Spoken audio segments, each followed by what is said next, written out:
what we've got is like this. You know what? This is an interesting question. I don't mean to put you on the spot. Okay. But when you were back in England, Yeah. did you ever come across this Kiddush Levanah business? Yeah. The only time I came across it was probably flicking through the Siddur. So. Not anything more hands-on than that. No. It's interesting. Kiddush Levanah is something which is done every month. Mm-hmm. It comes after Rosh Chodesh. So first we have Rosh Chodesh, which we've been through now, and then we have Kiddush Levanah. In a minute, I'll explain to you the practical dimensions of when it's supposed to be recited. Mm-hmm. But it's interesting that there are communities around the world where Kiddush Levanah is just not said. Now, I remember as a kid in London, waiting sometimes, in the winter months when it's very overcast and very cold, of course, waiting outside for ages for a glimpse of the moon, because you've got to be able to see the moon in order to be able to recite the passages over here with the bracha. But I know, there were shuls where they just didn't say it. Now I have a theory. I might be wrong, but I have a theory that the reason why there were certain shuls where didn't say it was because there were months and months sometimes where you never saw the moon at the correct time. It wasn't possible to see it. And Kiddush Levanah just dropped out. It dropped off the radar, it wasn't there anymore. Didn't say it last month, didn't say it the month before, didn't say it the month before that, and all of a sudden people just forget about the fact that they're supposed to say it. But it's very, very beautiful, the prayers. We'll have a look at them in a minute. They're very, very beautiful prayers. When is it said? So interestingly enough, there is two different customs, either according to the Ashkenazi custom or according to the Hasidic and the Sephardi custom. The Ashkenazi custom is to recite Kiddush Levanah once 3 days have passed from Rosh Chodesh. One of the stipulations of Kiddush Levanah is that you have to be able to see the moon. 3 days after Rosh Chodesh. So 3 days after Rosh Chodesh, which now gives you enough time to be able to see that you'll see a sliver of moon. You're like a very thin. Because Rosh Chodesh is when it's after the full moon is. So Rosh Chodesh is the beginning of the month. Yeah. So you don't always see the moon. So it's on Rosh Chodesh itself. So the full moon is between the two Rosh Chodeshes. Yeah, right, slap bang in the middle, yeah. Right, which means it waxes for 15 days and then it wanes for 15 days. So then Rosh Chodesh is when it's basically...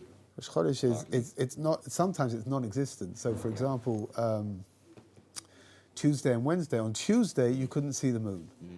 Wednesday already, there was a tiny piece of moon that you could see in the sky. According to the Ashkenazi tradition, you're allowed to make Kiddush Levanah after 3 days. 3 whole days have passed since Rosh Chodesh. At that point, what you're supposed to do. Oh, so here we'll have a look and see in a minute. Let's just have a look at the other opinion, and then we'll work out how it all fits together. According to the Sephardim and the Hasidim, they wait 7 days until you can see the moon. Now, the original halacha was for 7 days, right? Which means that the way that the Sephardim and the Hasidim do it, that's following the original halacha, and that's really the way that it was always done.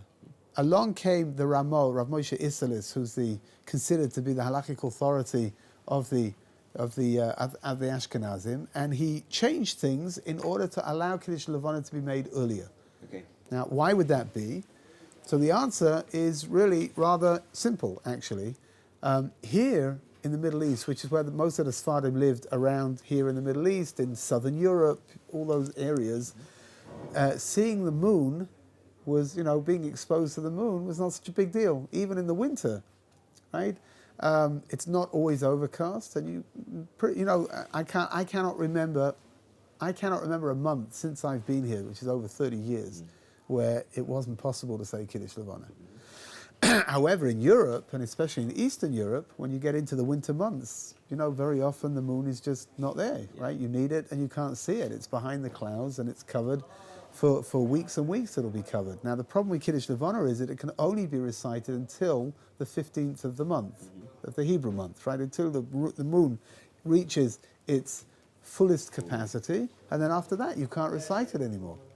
Which means that if you follow the original halacha, you've got a window of 8 days which allows you to recite Kiddush Levanah inside of, which in the winter may not be enough, right?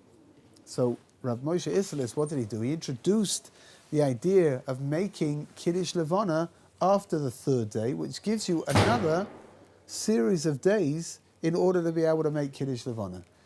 Now, why is it okay for him to do that? Because the premise of reciting Kiddush Levanah after 7 days is to do with being able to see the moon. You've got a nice piece of moon, right? After 7 days, you've got a quarter of a moon that's already appeared in the sky. I'm sorry, half a moon that's appeared in the sky, right? Because it only takes 15 days until it's completely full. So you've got a nice piece of moon that you can, that you're directing your tefillot, your prayers towards. So Rav Moshe Isserles, what did he do? He said, okay, what do we do when we don't have that luxury to be able to wait? And therefore he waited 3 days. He said after 3 days, once after 3 days, you've got, a little less than a quarter of a moon up there, and then it's okay to start reciting the prayers. So what will you find is like this, that when you go to shul, here for example, on this Motzei Shabbos, right, some of the people will go outside to recite Kiddush Levanah because you've got to be able to see the moon, you've got to go outside. Okay. Some of the people will go outside to recite Kiddush Levanah, some of them won't. Right? Why not? Because some of the people are following the Hasidic and the Sephardic custom, and they're going to wait until next Motzei Shabbos to recite Kiddush Levanah, and the rest of the people are going to be following the Ashkenazi custom, and they're going to go out on this Motzei Shabbos because already 3 days have passed since Rosh Chodesh. But for next Motzei Shabbos, it'll be more than 7 days. It'll be between 7 and 15 But days. That's okay. That's great. That's fine. the great time to say it. Why on Motzei Shabbos? So the truth of the matter is you don't have to wait until Motzei Shabbos. Really, you can make Kiddush Levanah from the 3rd day onwards if you're following the Ashkenazi custom. You can recite it at any night. However, on Motzei Shabbos there are normally more people around, and there is an idea of Miroiv Am V'Hadras Melech. The more people are there, so the greater is the greater is the publication of the miracle. It takes on a different dimension because there are more people there, and therefore most people wait until Motzei Shabbos to recite Kiddush Levanah. Right? So I don't know where you're going to be this Saturday night. I don't know where you're going to be, but you'll see what will happen. You'll see that if you're davening in a completely Hasidic or a completely Sephardic synagogue, then I imagine no one's going to go out.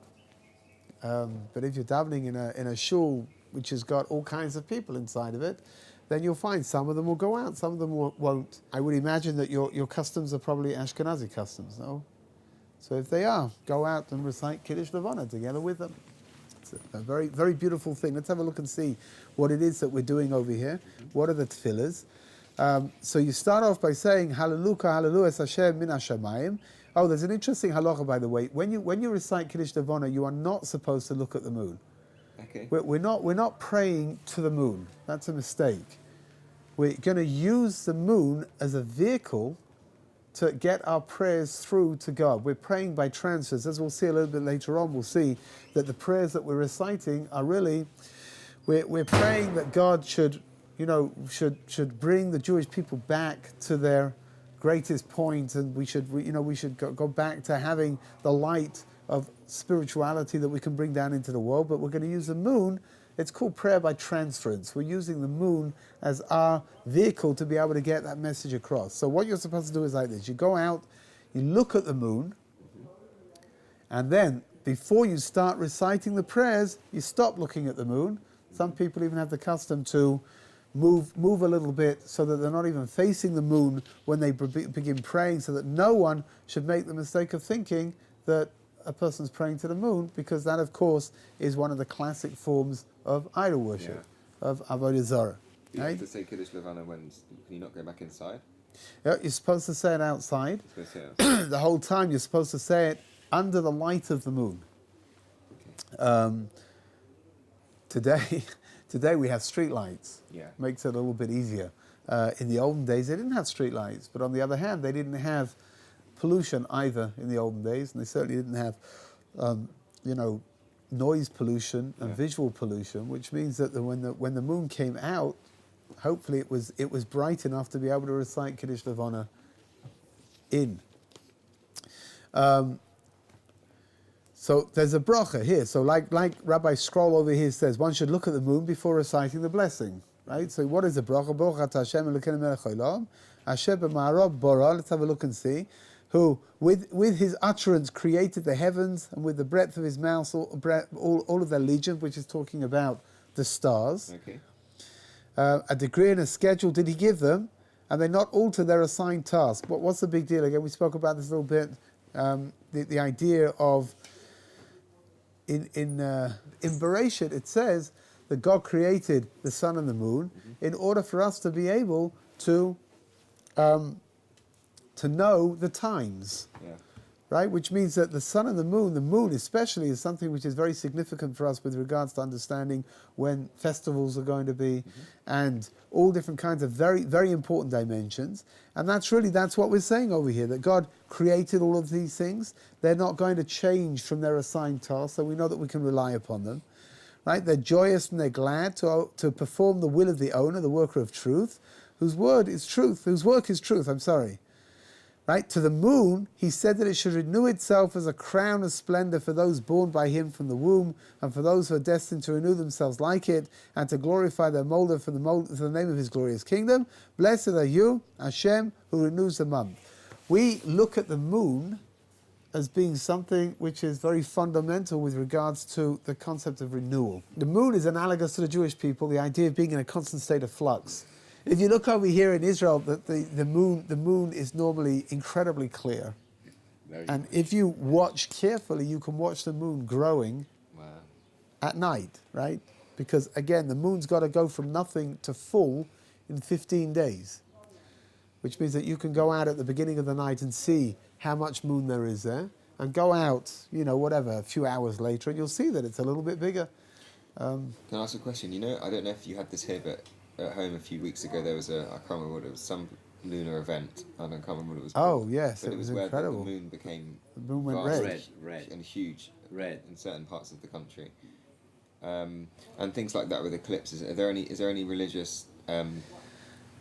Is there anything linked with do we kind of say any additional blessings upon anything? You don't say a blessing over the eclipses. Yeah. Not a solar eclipse nor a lunar eclipse actually. The Gemara does define that eclipses normally are not very good signs. If it's an eclipse of the moon, it's not good for the Jews. If it's an eclipse of the sun, then it's not good for the non-Jews.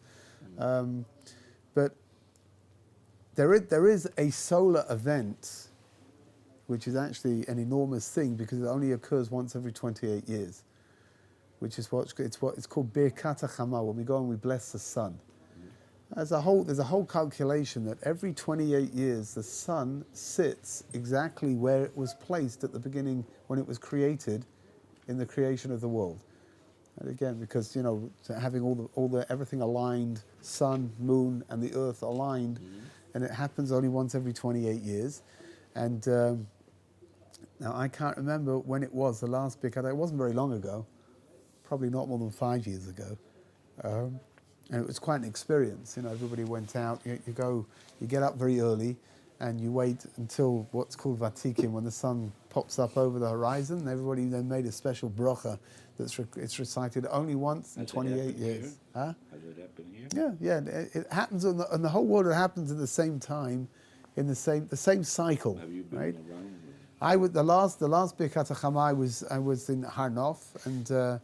It was a real experience. It really was. I mean, the whole of Har Nof, more or less, went to a central gathering point, and some psalms were recited beforehand, and then as the sun started coming up, when it reached a certain point, everybody started reciting the bracha together. I mean, it was thousands of people.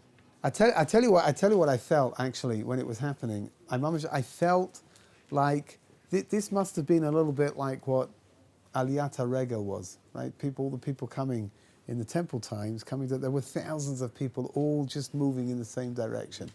And it was a very uplifting experience. It really was. It was something very special. As you can imagine, it occurs once every 28 years. You're not going to make it very many times in your life, that's for sure. But whatever. I mean, I think they said that Rabbi Yashiv managed to recite it 4 times or something. That's pretty serious. Anyway, does that make sense? No, I don't think it does it? 28. No.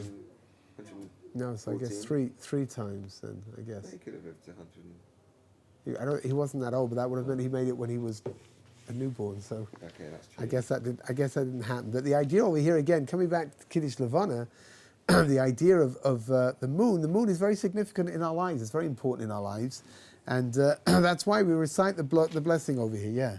Is there a medrash? I think my father once told me. I'm not sure. That if you look at the moon, the face of Avraham Avinu, is that true? I don't know. Have you heard that before? I've heard all kinds of things actually about whose face you can see inside of the moon. My sister's always seen a face in the moon. Yeah? When she was younger, yeah. I've never seen a face. Did she say whose face she saw? Or just And also there's a thing that you shouldn't look at the moon. You should look at the moon over here. You should just glance at the moon before you start reciting the bracha. But you shouldn't look at the moon. You shouldn't be davening towards the moon. Faith of Avraham Avinu. What's the connection of Avraham Avinu to the moon? So I guess again, like we spoke about the other day, Avraham Avinu represents the beginning of the Jewish people. The beginning of the month represents that concept is represented by the beginning of the month. I don't know. That over the page, we've got a whole bunch of things we say now 3 times, right? Why do we say things 3 times? Normally we say 3 times, it's called making a chazaka, right? When you do something 3 times, it becomes consistent. So there are all kinds of halachic dimensions involved in making a chazaka over something. For example, one of the classic chapters in the Talmud called Chezkas Habatim. It deals with what do you do if you've bought a field or you've bought a house and you can't find your contract. So how can you prove that it's yours? So the Gemara says that if you live in that house for 3 years, or if you work on that field for 3 years or 3 harvests, depending on what kind of field it is, then it's yours. Then the onus becomes on the other person to prove that it's his and it's not yours. Chazaka is something which, when you do something 3 times, it can have a halachic repercussion to it, and we're emphasizing it's establishing something. How about a squatter? They're there for 3 years. Can they now claim it? A squatter, interestingly enough, again, if the squatter is claiming that he bought the field, and he's been on that field for 3 years, then it's his until the owner can bring proof that it's really his and not the squatter's. But if the squatter, in England there were laws about squatters. I don't know if they still exist, but squatters, they're not claiming that they bought the piece of land. They're just claiming they've lived on it for a certain amount of time, and that's very difficult to get them off. But in halacha, that doesn't count. That has no bearing whatsoever. Which means that if somebody's not claiming that he bought the land or he bought the house, he just says, "Look, I've been living here for the last 3 years. Leave me alone." Right? That's not enough of a reason. Right? That's not going to have any kind of halachic validity to it. So we say, Baruch Yotzech, Baruch Hoseich, Baruch Konech, Baruch Borech, right? Blessed is the molder, blessed is the maker, blessed is the owner, blessed is the creator.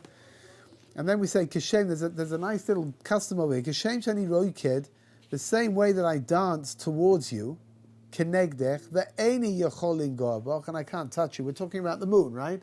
That you're trying to, that people have a custom over here to get up on their tippy toes when they recite this little thing over here, because it's as if they're physically trying to reach up to the moon and you can't get there. Kach lo yochlu kol oivai lingoa bilulah. The same way that I can't touch the moon, so my enemies shouldn't be able to touch me. Here it's something which is very poignant right now, and perhaps we should be very careful about saying this with great kavanah. This Motzei Shabbos, this Saturday night, we should say this very carefully because of the situation as is right now. But it's a very beautiful idea, right? That we should be left in peace, right? And then we say, Tipol aleihem emosav v'fachad, bigdol zaracha yitmu ka'oven. That let them fall upon them fear and terror. At the greatness of your arm, let them be as still as stone. Right? We want to be able to worship God. Very apropos to now. Yeah, for sure, for sure. Unfortunately, Wow. it's very apropos in every generation, Yeah, but right? I'm But saying- right now, this moment is for sure. It's very, very applicable, and we should say these things with great kavanah. And then David Melech Yisrael Chai V'Kayam. Now, this is something you should be familiar with. This is a phrase that everybody's familiar with this one. David Melech Yisrael Chai V'Kayam. That David, the king of Israel, is Chai V'Kayam. He's alive and well. What does that mean? Well, he's not alive and well. We know that David HaMelech died many, many years ago, and he died just before the building of the first temple, just before King Solomon, who took over for him, started to build the temple. So what does that mean? David Melech Yisrael Chai V'Kayam. So what we know is that the Mashiach is going to be a direct descendant of David. Right? So what does that mean? It means that anyone who comes along and claims to be Mashiach and is not directly descended to David HaMelech through the tribe of Yehuda, through the tribe of Judah, is telling you stories, right? And what we're saying when we say with David HaMelech Chai V'Kayam, what are we saying? That the concept, we are alive and well. David HaMelech is alive and he's living, and the concept of the Mashiach is alive and it's living. And in Mitzvah Hashem, we should be Zoicha, we should merit very soon to be able to greet the Mashiach here in Yerushalayim. And then we say Shalom Aleichem. You've got to find three different people, and you go up, and then you go up to them and you say Shalom Aleichem, and they answer you Aleichem Shalom. Right? Three different people. What is that about? The Shalom Aleichem. I don't often hear people say Aleichem Shalom in response to Shalom Aleichem. Yeah, you really want me to tell you? it's a little It sounds morbid. The name of God is, one of the names of God is Shalom. Yeah. So when you say Shalom Aleichem, the person who's answering you answers Aleichem Shalom in case he's not able to finish up his sentence, that he shouldn't say the word Shalom and then drop down dead without having said right? Aleichem. And that's the same in Islam. They say Salam Aleikum and then they also say Aleikum Salam. Ah, yeah? Yeah. Okay. You'd have to ask your local imam. Local Orthodox Imam. Yes, your I don't think I'm Lowy, going to try and find. your Lowy, local Orthodox imam. Why they do it that way round? Interesting. Maybe it would be the same. It could be, right? For sure, it could be. But it's the same. It's just a different language. Shalom Aleichem. Yeah. So here, if you take a look in the art scroll in the footnotes at the bottom, it explains to you there are various reasons for this Shalom Aleichem business. So it says, having greeted the Shekhinah, we joyously wish the blessing of peace upon one another. Right. So three people again. You're establishing a chazakah over here. So you want peace on everybody. Another reason that's brought down is after cursing our enemies, we make clear that we wish no ill to our brethren, which means that we go around wishing people Shalom Aleichem, that they should be well and everything should be good. Does that mean the enemies, after cursing, that we make clear that we do not? We're not cursing Khalila. We're not cursing our brethren, right? We're not cursing ourselves. We're cursing those people. Only those people that have a negative agenda against us, right? And then the final reason that's brought down over here, which is a very beautiful reason, that says that, as we spoke about the other day, the sun and the moon were originally the same size, and the moon came and complained to God, and the moon said, you know what, and God says, you know what, you're right, let's make you smaller. And subsequently, the sun, what did the sun do? It kept shining its light on the moon. Right? Now, you would have thought that it's possible that the sun maybe would be a little bit upset that the moon's coming along and trying to, obviously the moon's agenda was to have the sun become smaller, and yet in the end he ended up having himself made smaller, that's for sure. But Lamaisa, you would have thought that maybe the sun might bear a grudge against the moon. And here it's coming to teach us not, and it's coming to teach us a little lesson about not bearing grudges against people when people do things that maybe we get upset about.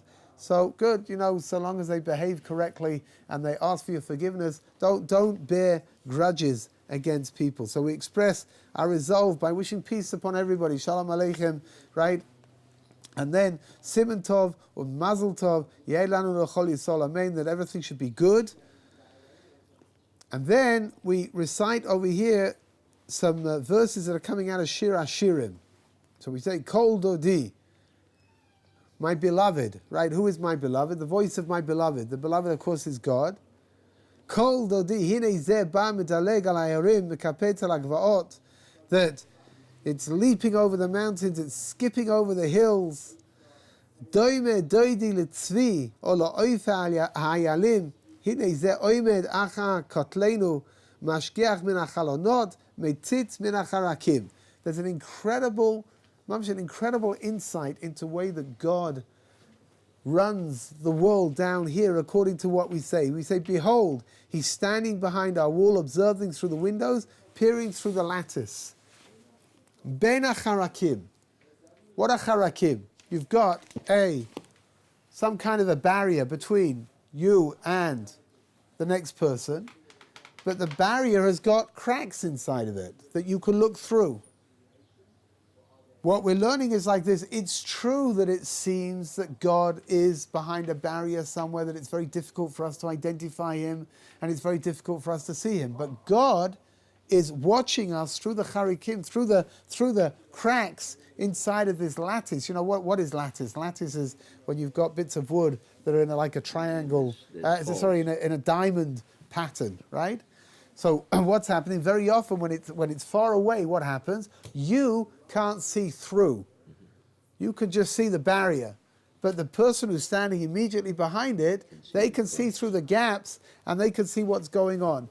And what Shlomo Melech, King Solomon, what's he describing over? He's describing for us a situation whereby God, it's a very beautiful idea, God has not distanced himself from us at all.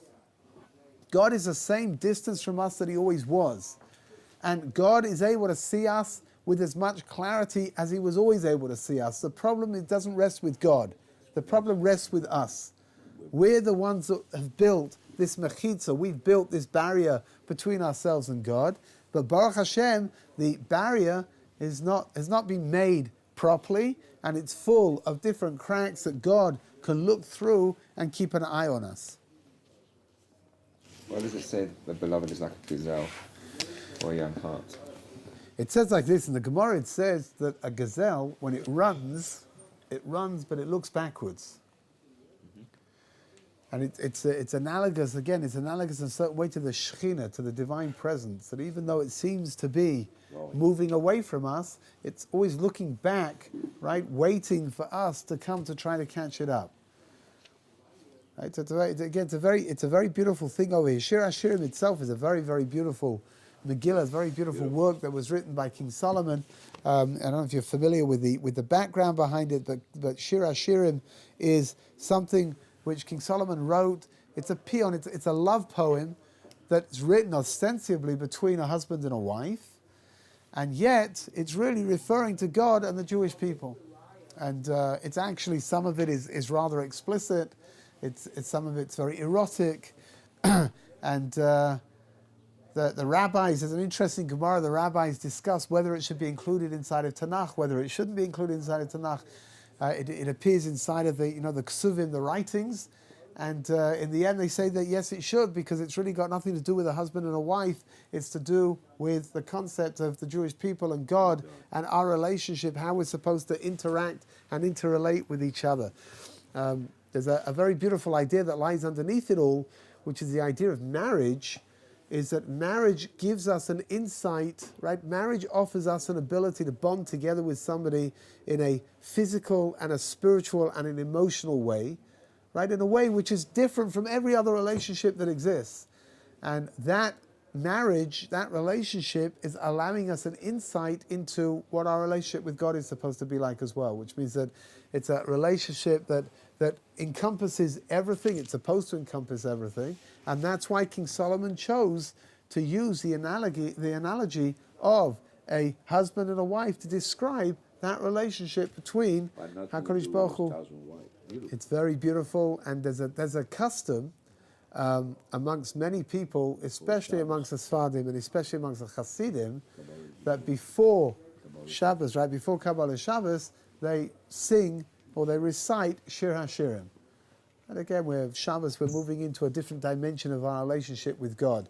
and I've mentioned on many occasions, if you have the opportunity and you're able to go to a Sephardi shul on Erev Shabbos, you're going to get there about 40 minutes before Kabbalat Shabbat, and you'll go in and you'll see that the shul is normally full and everybody is chanting Shir HaShirim together.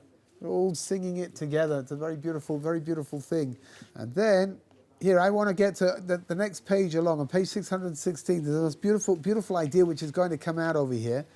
In the second paragraph down, it says like this. Tanadvei Rabbi Yishmael. This is going to explain what we talk about when we talk about prayer by transference. We'll see exactly what it really means. Tanadvei Rabbi Yishmael. Right, in the Academy of Rabbi Yishmael they taught, Il mole lo yizachu yisol ele lahagbil pnei avim shebeshamayim pam achas b'chodesh dayam. It would have been enough just to be able to receive the HaKadosh Baruch Hu, the privilege to greet the countenance of HaKadosh Baruch Hu once a month, it would be enough. Omer Abaya, Hilkach tzorich lemeimro mu'umad. That's why we have to recite Kiddush Levanah standing up. Ki zois oila min midbar misrapekes al doida. It's again doida, the beloved HaKadosh Baruch Hu. The next part over here is really the most astonishing idea. Vahiratzon milfanecha Hashem Elokai v'Elokei Avosai should be your will. Lemalois pgimas halavona, that you should take the how do they translate this? The floor of the moon. V'lo yeh bo shum miut. It shouldn't have any kind of lacking to it. The moon. Vayor halavona ka'or hachama. The moon should give light the way that the sun gives light. Ka'or shivas yemei bereshis, like it was when the world was created. K'moisha asa kodim mu'uta, before it was reduced. Shnei ma'oris hagdolim HaKadosh Baruch Hu created the two great luminaries. V'yizkayem banu mikra shekosuv uvikshu es Hashem Elokeihem v'es David Malkah Amen. The question over here is, what do we care? What is this incredible newfound sensitivity to the fact that the moon is lost its power and doesn't have the amount of light that it used to have? So again, the answer over here is something very fundamental, something very beautiful. The moon represents the Jewish people, which means that when we come to daven, that HaKadosh Baruch Hu should return the moon back to its original strength and give it back the light that it had when it was first created, we're really davening that we, the Jewish people, should be returned back to how we were when at the zenith, at the peak of our power. When was that? So according to the rabbis, that's during the period of King Solomon, during the First Temple period, when we were like the moon in its fullest position, giving off maximum amounts of light. That's what the First Temple was all about. That's what the period, that whole era of King Solomon was all about, giving off maximum amount of light, being, like I mentioned the other day, an or lagoyim, being a light unto the nations. Being a light unto the nations means that we're the moon. What are we doing? We're reflecting the light from HaKadosh Baruch Hu, from God. Which means that our function over here is to do things the way that they're supposed to be done in order to what's called to make a Kiddush Hashem. And in order to sanctify God's name. In order to be able to, to show God's majesty here in the world. Now, you can make a Kiddush Hashem in all different kinds of ways, right, as an Orthodox Jew. But by far the simplest way of making a Kiddush Hashem is the way that you interact with other people, and to be sure to always be pleasant and to smile. There's a very beautiful story they tell. Rav Yaakov Kamenetsky, who was one of the great rabbis in America from the previous generation, when he was living in Williamsburg, he was living opposite a nunnery. And one day, one of the nuns spoke to one of the other Orthodox Jews that lived over there, and she said, tell me, she says, why is it that everybody here, all the Orthodox Jews over here, ignore us, except for one person? And that one person was Rav Yaakov Kamenetsky. Every time he saw them in the street, he smiled to them and he said good morning to them, or good afternoon, whenever it was.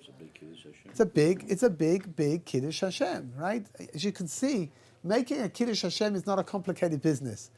Right? Sanctifying God's name doesn't require anything which is beyond the ability of everybody here, right? All we've got to do is just, when you get on the bus and you say thank you as an Orthodox Jew, you say thank you to the bus driver. That's a Kiddush Hashem. I always do that. Right? When you get to Erev Shabbat and you wish him Shabbat Shalom, that's a Kiddush Hashem. You go into the store and instead of getting upset because the service is lousy, afterwards when you've got your stuff, you say to him, thank you very much, and you walk out of there. That's a Kiddush Hashem. It's an easy thing to do, it really is. And if we just remember that each time that we're doing this, each time we get upset, and each time perhaps we react in a way which is a little bit perhaps aggressive or a little bit confrontational, what we're doing is that we are taking away the Kiddush Hashem. We're taking away the sanctification of God's name, which means that the simplest thing to do is to smile at people, to wish them good morning, to wish them good afternoon, to say thank you to them, and you'll see what a difference it makes. It really does. I see with the mailman when he comes to the apartment, and that's a pretty lousy job to have. You're schlepping this enormous bag of posts to everywhere, and you've got to go from building to building, and you've got to get them all into the right thing. They don't always put them in the right, in the right mailbox. And whenever I see him, I'm always careful to say to him, whatever it is, good morning, good afternoon, thank you very much. And you know what I see? I see what a difference it makes. All of a sudden, he feels better about this. Hey, you know what? Somebody is thank you. Somebody's saying thank you for what I do. That's good. That's great, right? You see how easy it is. It really is. We all like to get thanked, so we should thank other people as well. And that's the way to bringing that light into the world. That's where it comes from, really. There's the most astonishing story that I heard. There was down in I think it's in the Midwest of America. They have enormous slaughterhouses, and some of these slaughterhouses have kosher sections. Right? There's no kosher slaughterhouses by themselves in Iowa, right? So off the sheikhtim go down there for like 3 weeks in a go, and they're given a corner of the slaughterhouse where they do their work, and they have to send down not just slaughterers, but they send down mashgichim, people to oversee what's going on. And there was a mashgiach over there who, at the end of the day, they've got these enormous refrigerated, they're rooms. They're not rooms. They're like hangars, right, where they store all the meat. And he went in there to make sure that the meat had the various seals on it that everyone should know that it's kosher meat. And nobody knew he was in there, and somebody closed the door and locked it. And he's in there, and after a couple of hours, the guard at the front gate raised the alarm. And they got him, Baruch Hashem, they got him out of there. He was still alive. He was suffering a little bit from frostbite, but Baruch Hashem, yeah? When they asked the guy, the non-Jewish guard at the gate, they asked him, how did he know? All these people, they all leave together, right? So how does he know that instead of, I don't know how many were there, instead of 25 people leaving, there are 24 people leaving? So he says, I'll tell you. He says, it's very simple. Every day when this fellow came to work, he would wish me good morning. And every time he left, he would wish me good afternoon. And after they left, I realized there was something missing, and I couldn't put my finger on it. When everybody had gone out, he said, and it took me a while, he said, I suddenly realized that no one had wished me good afternoon. He says, and then I realized that this fellow, he must be in here still somewhere. And if he's in here and he hasn't left with everybody else, that's not a good sign. And he raised the alarm. You see how making a Kiddush Hashem, right, saying good morning to the non-Jewish guard and saying good afternoon to the non-Jewish guard when you leave, it saved this fellow's life. Now, I don't expect anything as dramatic as that to happen to us. But what's for sure is the real dramatic event is that non-Jewish guard was touched by the behavior of that person. And that's something that we can all do. And that's really the idea over here at Kiddush Levanah. It's very easy to do. Yeah. And that's really the essence of Kiddush Levanah over here, is to bring ourselves back to where it is that we want to be. And the way to do that is through the way that we interrelate with each other. Okay, we're going to stop over here. Mitzvah Hashem. Good Shabbos. Tomorrow is the best day of the week, right? Because I don't have to come in. And Sunday, Mitzvah Hashem, we'll meet up as always, right? Bleary-eyed and hungover. And Mitzvah Hashem, it should be a good week. From now on, everything should be good, right? We shouldn't be scared to go out into the streets. And in Mitzvah Hashem, everybody who needs a refuah shalema should be blessed by Kodesh Baruch Hu that they have a complete recovery.